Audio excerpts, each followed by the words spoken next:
ഒരു കോടി രൂപ നിക്ഷേപിച്ചാൽ മാസം 12 ലക്ഷം രൂപ, അതായത് 12% പലിശ കൊടുക്കാം എന്ന് പറഞ്ഞിട്ട് 1 കോടി രൂപ നിക്ഷേപിക്കുക. ഒരു മാസം 12% ഒരു വർഷത്തെ പലിശ 244%.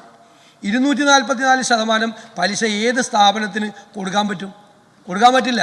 പക്ഷേ ഇതുപോലുള്ള വ്യാപകമായ തട്ടിപ്പുകൾ, ഫോണിൽ കൂടി നടക്കുന്ന തട്ടിപ്പുകൾ, ക്രെഡിറ്റ് കാർഡ് കൂടി നടപ്പ്, അമിതമായ ഈ ഒരു ആഗ്രഹം, പണം ഉണ്ടാക്കാൻ വേണ്ടിയിട്ടുള്ള അമിതമായ ആഗ്രഹമാണ് ഇത്തരം തട്ടിപ്പുകാർക്ക് വളമാക്കി കേരളം മാറുന്നത് എന്നുള്ള കാര്യം അങ്ങ് ശ്രദ്ധയിൽപ്പെട്ടിട്ടുണ്ട്. ജഡ്ജിമാർ വരെ പറ്റിപ്പോകുന്നുണ്ട് സർ. തീർച്ചയായും ഇത് തന്നെയാണ് വലിയ പ്രശ്നം. അത് അങ്ങ് അതിൻ്റെ യഥാർത്ഥ വശം തന്നെയാണ് ചൂണ്ടിക്കാണിച്ചിട്ടുള്ളത്. ഇക്കാര്യത്തിൽ പൊതുസമൂഹത്തെ ബോധവൽക്കരിക്കുക എന്നുള്ളത് വളരെ പ്രധാനമാണ്. എന്നെ ഒന്ന് പറ്റിച്ചോളൂ എന്ന് പറഞ്ഞിട്ട് അങ്ങോട്ട് പോയിട്ട് ഈ പറ്റിക്കുന്ന കൊടുക്കുന്ന അവസ്ഥ ഉണ്ടാകാതിരിക്കുക എന്നുള്ളത് ഏറ്റവും പ്രധാനമാണ്. സർ, യഥാർത്ഥ പോലീസിംഗ് എന്ന് വെച്ചാൽ നമ്മൾ ക്രൈം നടക്കുന്നതിന് മുമ്പ് ആ പ്രതികളെ പിടിക്കാനോ ആ ക്രൈം അല്ലെങ്കിൽ ആ വിഷയം തടയാനോ സാധിക്കണം.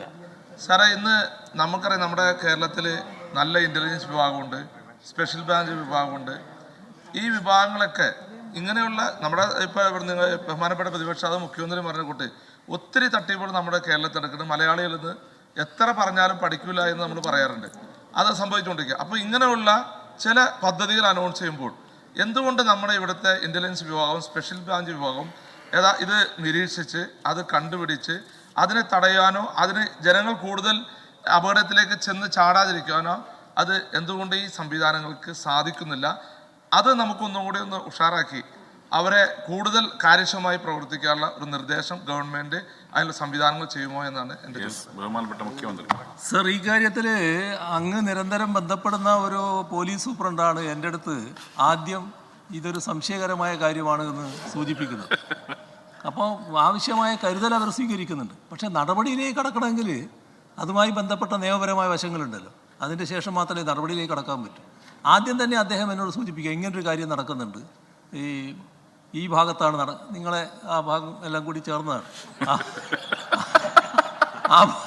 ആ ഭാഗത്താണ് നടക്കുന്നത് എന്ന് അദ്ദേഹം പറയാണ്. അപ്പം നിരീക്ഷിച്ചുകൊണ്ടിരിക്കുകയാണ് എന്നും പറയാണ്. അപ്പോൾ ഇതൊക്കെ അവർ ശ്രദ്ധിക്കുന്നുണ്ട്. പക്ഷേ ഇടപെടുന്നതിന് നിയമപരമായ പരിമിതികളുണ്ട് എന്നുള്ളതാണ് വസ്തുത. ഷിയാൻ ഷംസുദ്ദീൻ.